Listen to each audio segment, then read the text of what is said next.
I think I think I've officially transcended.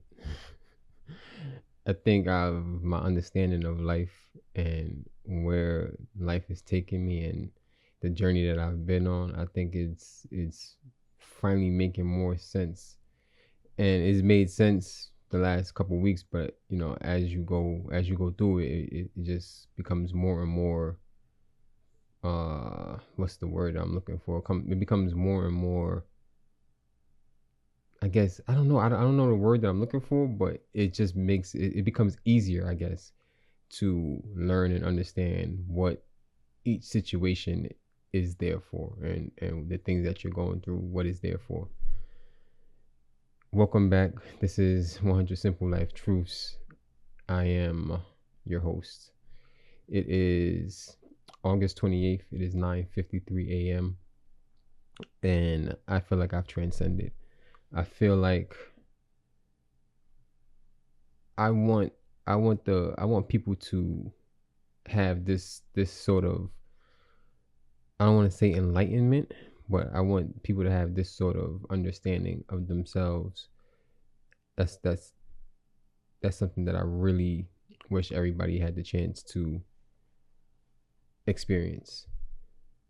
I really wish everybody had the chance to experience. There's never a single point in your life where you can say you know everything about yourself, because there's still experiences that you're going to have that's going to reveal a different part of you.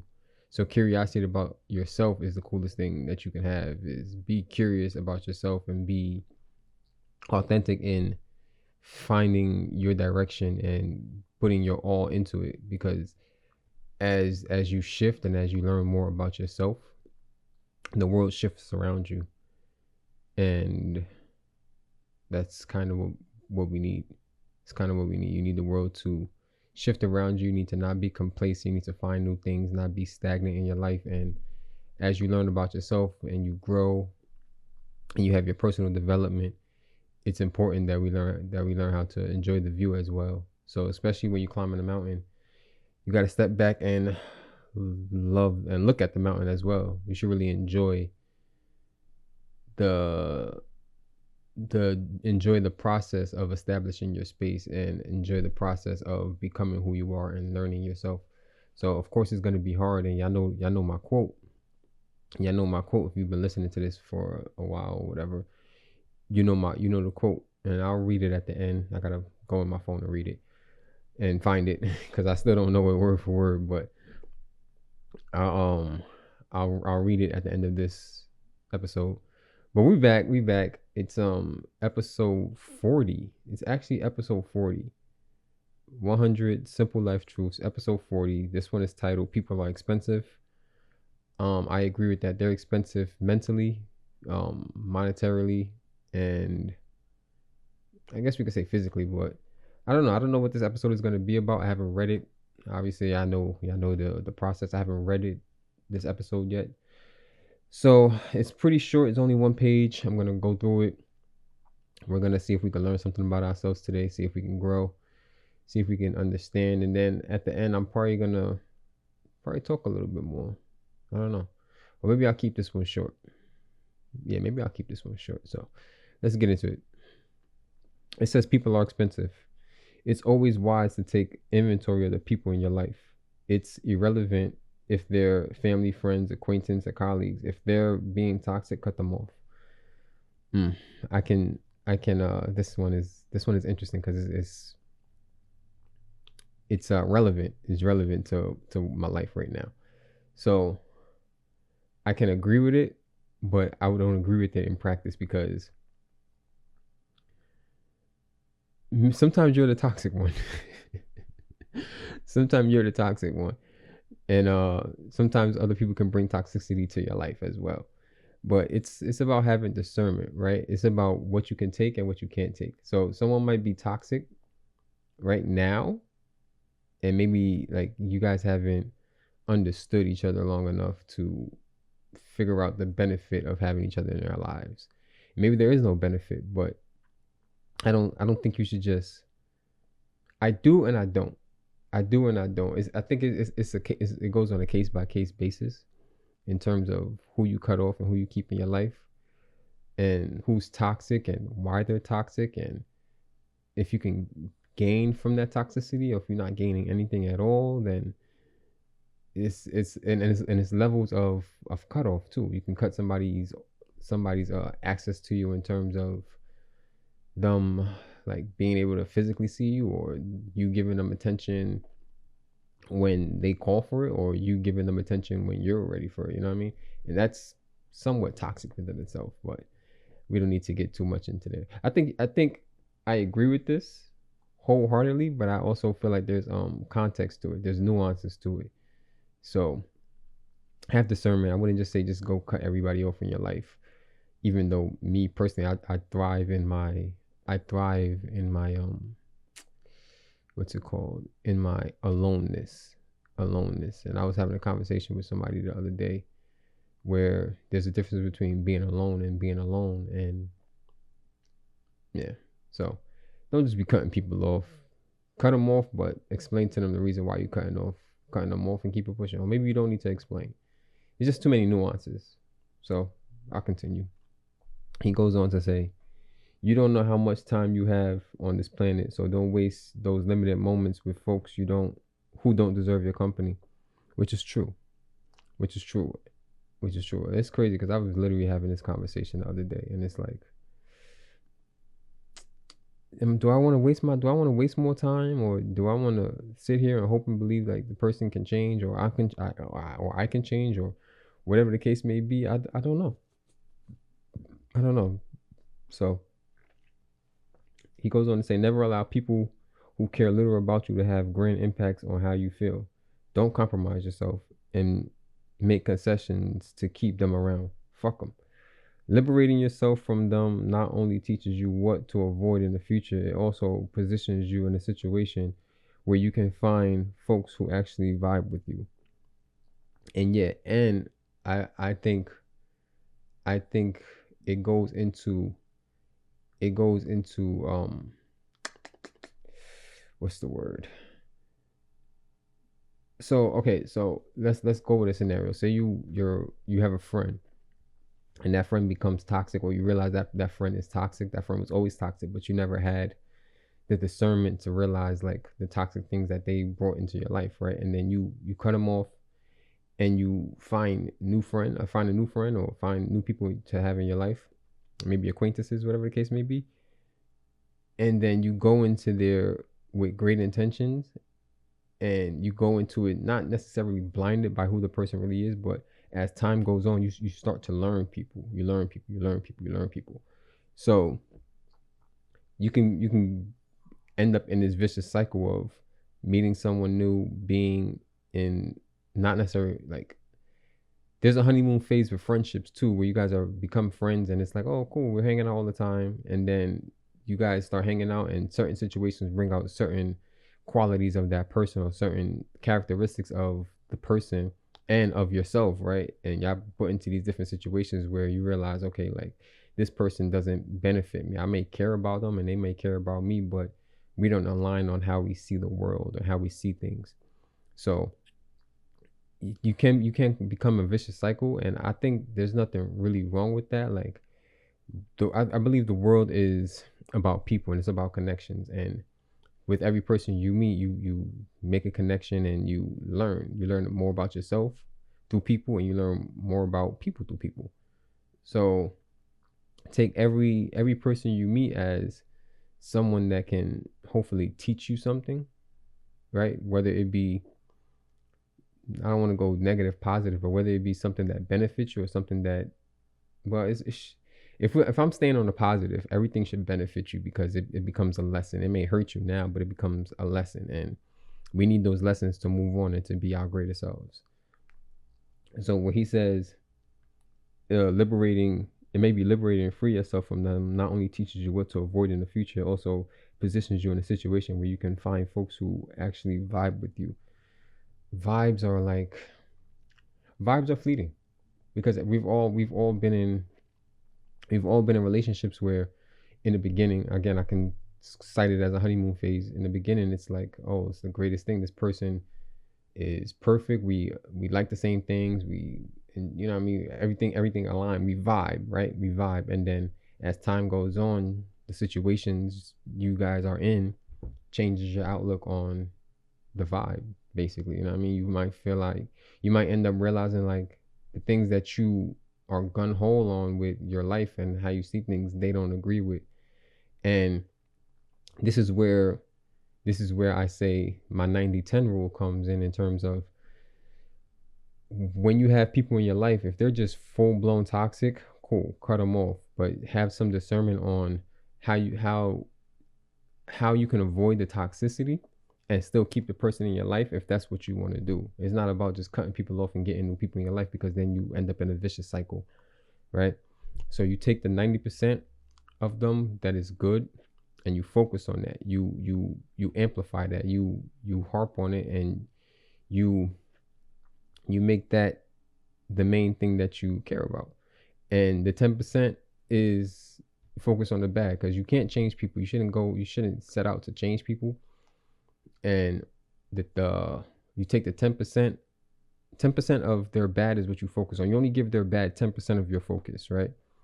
So if they're all bad, it may be extremely hard, and okay, then yeah, cut them off. And you know, sometimes you could ghost people and just be like, you know, this person is just not gonna benefit me in the long run. And it's not about it sounds selfish, which I also did an episode on being selfish. It sounds selfish, but we need to be selfish in our lives, because at the end of the day, we are our lives.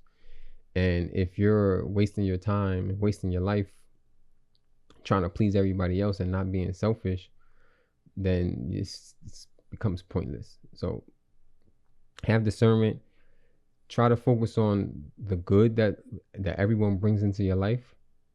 That the 90% of your focus for each person is what's good. What do you like about them? How do they benefit you? How can you benefit them? And then the 10% is the things that you wish that you could change about the person, and have that conversation. Maybe that person is willing to change. Maybe that person doesn't know what it is that they're doing that bothers you or bothers other people. You know what I mean? It's you can't expect things without conversation. You can't expect things without conversation. So have a conversation. And some people just everyone's not you. Everyone that has the same life experience, they don't have your parents. And even having the same parents, like me and my sisters are all somewhat completely different. We all have the same, like, we don't even all have the same values. We all grew up in the same household, and we all have completely different values. We have similarities, which you can find anybody to have similarities with. But even down to family, you're not gonna always agree with family, but do you want them in your life? Do they benefit you? You know what I mean? If they don't, cut them off. There's nothing wrong with that. But if you could find some good in it, harp on it, stay with it, figure it out if it's worth it. If it's worth it, and you give it, sometimes you got to give it a time frame. And it sounds crazy. It sounds like crazy, but sometimes you got to give it a time frame, because he said, listen, we don't know. We never know. Like, we can be here today, gone tomorrow. And if you sitting here trying to fix a situation that at the end of the day doesn't benefit you at all anyway, what's the point? What's the point? Don't waste your life. So I can play devil's advocate on both sides. Like, I can say, yeah, 100% cut people off. Or I can say, you know, nah, give people a chance, because you're not perfect. You might be doing something worse to them than they are doing to you, and you just don't know, because a lot of people just don't know themselves. They feel like everything they're doing is perfect. Everything that they do to everybody is perfect, and you can never know how someone feels, what traumas other people have. You never know. So he goes on to say, you can't pay for vibe. Chemistry is chemistry, and not everyone gets along with everyone. That chemistry thing is real. Is real. You could feel like so connected to somebody in so many different ways.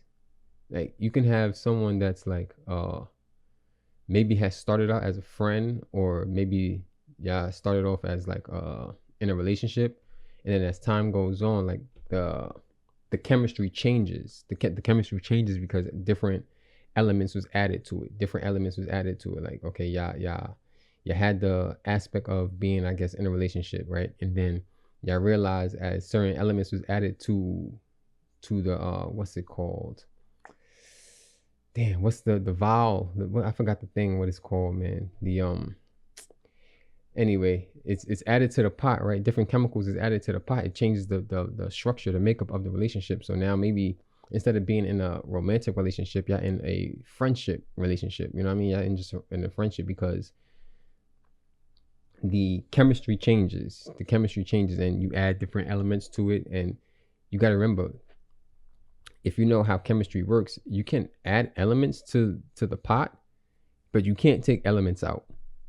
You cannot take elements out. So what happens, what you guys go through will always be in the pot. It will always be in the pot. You can't just wire your brain to say, oh, that never happened, or the water was never added to the pot. The water's in the pot. You can try some things cook off at a faster rate. So you can add alcohol to your saute and try to cook it off. You know what I mean? But it's always going to have remnants there. It's always going to have remnants. You can never cook 100% of the alcohol off.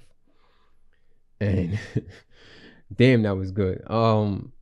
And shit. He goes on to say, not everyone gets along with everyone. That's the reality of life. You'll be better off working with rather than pondering your head in impossible situations simply because you don't want to be alone. You'll be better off working with. That's the reality of life. You'll be better off working with. Okay, I get what he's saying. He's saying not everybody gets along, and not everybody is meant to be in your life. You can't have everyone in your life. You can't give all your attention to everybody because you have to give yourself attention, right? And you better off working with that truth, being and understanding that truth rather than pondering your head in impossible situations simply because you don't want to be alone. So we get some people get into this space where they know someone is toxic, or they know something is not good for them, is not benefiting them, but they'll stay in it because they're more afraid of being alone than how this person is hurting them, which I get out of that ASAP. And it's coming from me because I thrive in my solitude. I thrive in being alone. And of course I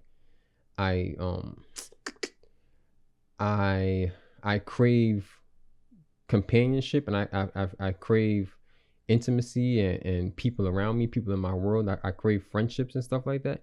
But I thrive in being alone because I don't have to change myself for myself. I'm always going to be myself. But when I'm in different situations, there's a slight compromise that we all subconsciously make. And sometimes it's hard to, even though it's said to be always be your 100% authentic self, it's really hard because no one really wants to be judged, and all life is about people judging people, right? So you have people in your life and you judge them. You might judge them negatively, you might judge them positively, but we're all being judged within our friendships, our relationships, our family, like work. You're being judged, and it's kind of like a taboo topic, but we are being judged, and no one wants to be judged negatively. So we change how we act and who we are slightly, even in the slightest, in terms of who we are presenting ourselves to. So we can say it's kind of like a job interview. You're not going to the job interview the same way you go to your friends. You're not going to go to the job interview the same way you talk to your mom. You're not going to go because you want to be accepted at this job interview, right? And your mom has already accepted you for the most part, but you still slightly change who you are around your mom because you don't want to disappoint her, right? You're going to change who you are to your friends because you don't necessarily want to disappoint them. And of course, it's not like a thing that you actively think about, but it's just who you are. Even people that have certain like friend groups, like me, I have certain friend groups. I have friends who are like, okay, models and photographers, and I'm different around them than I am around my friends that are like into cars and football. You know what I'm saying? So you show different sides of yourself, not necessarily changing yourself, but you show different sides of yourself to different people, if that makes sense. So you need to realize that it's better to be content with who you are alone by yourself than it is to change yourself drastically to keep other people in your life. If that, if that makes sense. I hope that's making sense to y'all. I'm trying to break it down as smoothly as possible. So yeah, have discernment. If you got to cut people off, cut them off. That's fine. If you want to take the best of what they are and just focus on that, cool. Do that as well. I'm unbiased on this. People are expensive. So the title is People Are Expensive. I fully agree with that. People are expensive. How much are you willing to pay? Because the market sets the value. If they raise cheeseburgers to $50 a burger and no one buys it, they're gonna slowly bring that price back down. So how much are you willing to pay? The last line is, your time is limited, so please be picky about the people you spend it with. Agreed. Your time is expensive, and there's actually a mathematical equation to how much your time is worth. I don't remember what it is. I might remember it once I get off of this, but I remember how to break it down. And we're not talking about, well, we are talking about monetarily, but we're not talking about how much you make like at your job an hour or your salary, because it's actually broken down by the hours in the year, which I think is 8,000 something, whatever. There's an equation. Let me find the quote so I can leave you guys off with that. I think this was a good episode. I think this one made a lot of sense to me. It broke a lot of things down to me, and I feel like a lot of these episodes I'd be wanting to record on different days, and I ended up maybe recording later than I intended to, but it always comes at the right time for some reason. So the quote is, to remember your pain is the breaking of the shell that encloses your understanding. It is the bitter potion that by which the physician within you heals your sick self. Therefore, trust the physician and drink his remedy in silence and tranquility. That's it. That's all I got for y'all today. I hope y'all learned something. Write in the comments if you ever had to cut anybody off, how you feel about that. Was it the right decision? If anybody's ever cut you off and you were confused by it and taken back, like, okay, this person just disappeared from my life, but I still see them. They're not dead. They're just not interacting with me. So yeah, other than that, y'all, episode 40. I appreciate y'all. Thank you.